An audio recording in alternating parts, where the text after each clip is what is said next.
हमारे साथ इस वक्त मौजूद हैं रामकृष्ण चौरसिया। इकलौता शख्स रामकृष्ण ही हैं जो कि ज्योति से भी लगातार बातचीत करते हैं और आलोक से भी लगातार बातचीत करते हैं, और कहीं ना कहीं रामकृष्ण चाहते हैं कि दोनों फिर से एक हो जाएं। जी, अ, बिल्कुल। रामकृष्ण, बताइए, पहले आखिरी बार दोनों की कब बातचीत कराई थी आपने? आखिरी बात यही जो बात हुई थी इन दोनों लोगों में कि एक हो जाएँ, विवाद थोड़ा-थोड़ा हो रहा था। इन्होंने धूमनगंज थाने में एप्लीकेशन दे दिया था, तो बात हुई लेकिन बात नहीं बन पाई। उसके बाद से यही था कि बच्चों को मिलने दिया जाए, वो दोनों बच्चियों से मिलने के लिए काफ़ी परेशान थे। जिसलिए हमने भी रिक्वेस्ट किया कि मिलने दिया जाए, बात करने दिया जाए और उसके बाद नहीं बात करने के बाद फिर मजबूरन इनको मीडिया में आना पड़ा।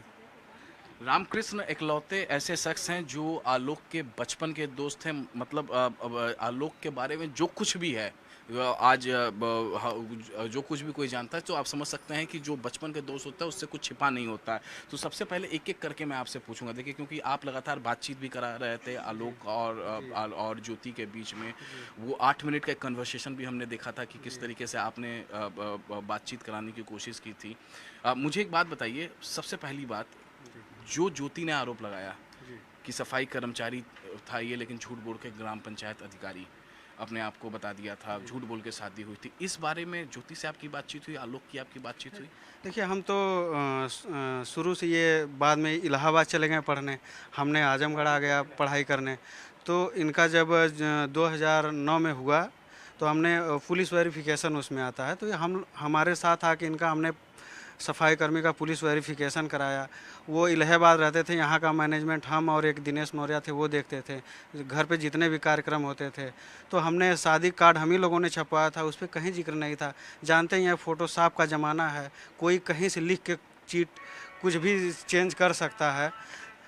तो शादी वाली बात उस समय सबको क्लियर थी। हालांकि ये दूर की रिश्तेदार भी हैं ज्योति मौर्य, जो इनके एक चाचा हैं घनश्याम, उनसे डायरेक्ट रिलेशन था इनका। उन्हीं के माध्यम से शादी हुई थी। इनके एक चाचा इनके जस्ट बगल में दरोगा थे, चिरई गांव के पास जो थाना था। हाँ, पहले सिपाही थे, फिर वहीं पे दरोगा हुए। तो सारी चीज़ें क्लियर थी। हम ही ने उनका वेरिफिकेशन कराया। पुलिस वेरिफिकेशन जाता है, कलेक्ट्रेट से जाता है, हमने कलेक्ट्रेट में रहा है। तो ये चीज़ें पहले से ही 2009 से ही क्लियर थी कि हाँ, ये सफाई कर्मी हैं। आखिरी बार आपकी ज्योति से कब बात हुई थी? आखिरी बार हम फेस टू फेस गए थे इलाहाबाद। इनका जो आलोक के पापा हैं, इनका पैर फ्रैक्चर हो गया था, तो इनके आवास पे हम गए थे देखने के लिए। तो वहीं पे दोनों लोग थे, ठीक ठाक था सब कुछ। कब की ये बात है? ये लगभग 1.5 साल पहले की बात है। तो तब मामला सब दोनों में एकदम हाँ, हाँ, कूल था, उस कोई समय लड़ाई कोई झगड़ा नहीं? ऐसा लड़ाई झगड़े की बात नहीं थी। इन्होंने भी हमसे अच्छे से बात किया, पहले की तरह लोग ये भी मिली। और उन लोगों ने भी काफ़ी, हम लोगों रिस्पेक्टफुल फैमिली थी। हमेशा गांव में भी लोगों की रिस्पेक्ट किया करते थे। जैसे जो आलोक के पापा हैं, ये बछवल चौराहे पे बस जाती थी बनारस की। कोई लड़का जाता था, पूछते थे क्या करने जा रहे हो बेटा। अगर कोई पढ़ने जा रहा है तो उसको 100, 500, 1000 रुपया दे देते थे कि जाओ अच्छे से तैयारी करना। तो ये था। तो मुझे मुझे एक बात बताइए, जब आखिरी बार फोन पे कब बातचीत हुई थी? आखिरी बार ये लगभग 2 महीने हो गए हैं। तो वही जो कन्वर्सेशन जो चला। आप कौन कॉल जी, आपने करवाया था जी, ज्योति और आलोक दिनेश और के? हमने यहाँ कराया था। हाँ, तो जो कौन कॉल कराया था, जी, जी। उसमें क्या आपने उस समय ये बात निकल कर सामने आई थी कि सफाई कर्मचारी ग्राम पंचायत अधिकारी नहीं, झूठ नहीं, बोल के शादी? ऐसी कोई बात हमारे सामने वो ये बात कही नहीं सकती, क्योंकि उनको क्लियर था कि ये सफाई कर्मी हैं। उनको तो पहले से भी पता था और बाद में भी पता चला। ये सब मनगढ़ंत बातें हैं। वो जो कन्वर्सेशन था, आप उसमें सफाई कर्मी की कोई बात नहीं, लेकिन उन्होंने एक बदतमीजी भरी बात कही थी। उनके पिता को बाप कह रही थी, बाप बाप कह के बात कर रही थी। और ये कह रही हैं कि तुम सफाई कर्मी हो, तुम्हारे मन में वही कूड़ा उठाते हो, कूड़ा भरा। ये सब उनकी तुच्छ मानसिकता का तो प्रमाण था। तो आपने रोका टोका उनको? जी, हमने मना करना चाहा, फिर उन्होंने फ़ोन कट कर दिया। क्योंकि ये देखिए, ये जो बातचीत थी ना, ये कन्वर्सेशन जो थी, वो पूरा मैंने सुना 8 मिनट के करीब, ये जी, तकरीबन ये कन्वर्सेशन थी। पहले तो ठीक से होती है, फिर चिल्लम चिल्ला उसमें शुरू हो जाती है दोनों तरफ से। जी, ज्योति भी उधर से बोल रही हैं, उधर से आलोक भी बोल रहे हैं, बीच में आपका कभी कभार आवाज़ जी। आती, आवाज़ आ रही है। ये जब कन्वर्सेशन पूरा हो गया, कट हो, उसके बाद आपने समझौता कराने की कोशिश की? नहीं, उसके बाद अब हमारा नंबर ब्लॉक है, तो इसलिए हम 1-2 मैसेज किए, मैसेज सीन हुआ लेकिन रिप्लाई नहीं आया। और अब नंबर मेरा ब्लॉक है। हम आज भी उनसे रिक्वेस्ट करते हैं कि वो उस आदमी के पास न जाएं, क्योंकि सौतेला बाप सौतेली बेटियों को कभी बेटी नहीं मानता है। आप भी देखते हैं ज़माने में कि कितनी गंदी नज़र से देखता है। इस चीज़ का बस ख्याल करके उसके पास प्लीज़ आप न जाएं तो अच्छा होगा। हर सौतेला बाप अपनी सौतेली बेटियों की ज़िंदगी बर्बाद करता है और उसे बहुत ही गंदी निगाह से देखता है। तो इस बात का आप हमसे बेहतर आप जगह जगह देखती हैं, आप खुद न्यायालय भी संभालती हैं और कार्यालय भी संभालती हैं, देखती रहती हैं। तो इस चीज़ से उस आदमी के पास प्लीज़ न जाएं, क्योंकि उसके 4-6 अफेयर पूरे दुनिया देख रही है। हर साल शादी कर रहे हैं, देखने में आ रहा है। तो ये सब चीज़ें ना हो तो अच्छी रहे।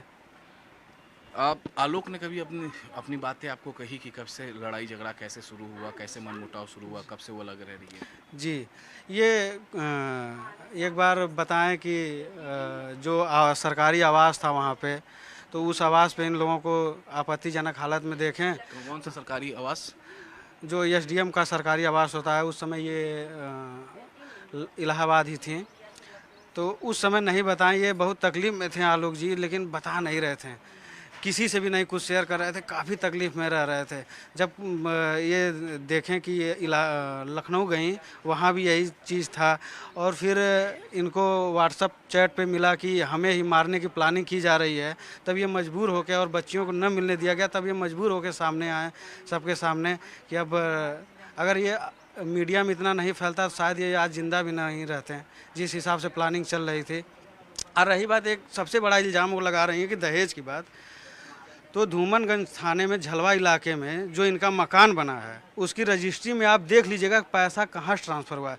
आलोक के पापा प्रिंसिपल से रिटायर हुए थे, उन्होंने अपनी सारी कमाई 40 से 50 लाख रुपया ऑन रिकॉर्ड खाते में ट्रांसफ़र किया है इनको। उसके खाते में ट्रांसफ़र किया, उस पैसे से ज्योति के नाम पे उन्होंने ज़मीन ली। चाहे होते हैं तो अपने नाम से लेते हैं। ये प्रयागराज में लिया गया है? जी, ये प्रयागराज ये में। कब लिया गया है प्रॉपर्टी?